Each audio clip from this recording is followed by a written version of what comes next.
आयतारा राजधानीन कांपाल ग्राउंडार स्वच्छता ability run आयोजित केली। या वेळार मुखेलमंत्र्यान पुरस्कारांची भेटवण केली।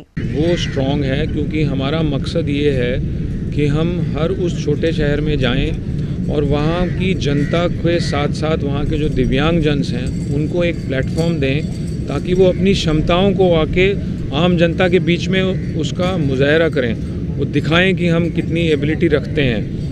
तो जब वो इस तरीके से सड़क पे आके कंधे से कंधा मिला के एक इवेंट में स्पोर्ट्स एक्टिविटी में पार्टिसिपेट करते हैं तो एक तो उनके अंदर कॉन्फिडेंस बिल्डअप होता है कि हमने कुछ अचीव किया है आज, और दूसरा जनता जो उन्हें देखती है उनका नज़रिया जो है डिसेबिलिटी की तरफ चेंज होता है।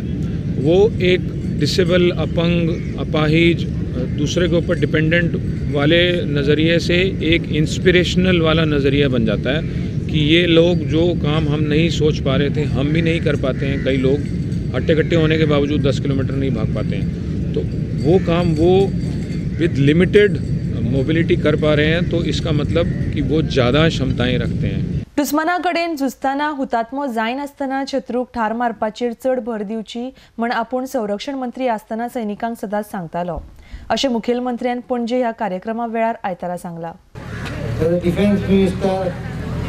I was always trying to ensure that the minimum life is lost.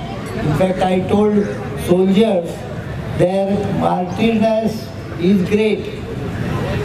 Sacrificing everything for the country is a must. But that does not mean when you go in fighting, you should get killed.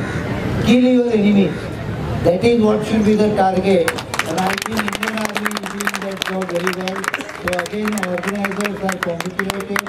All of you participated.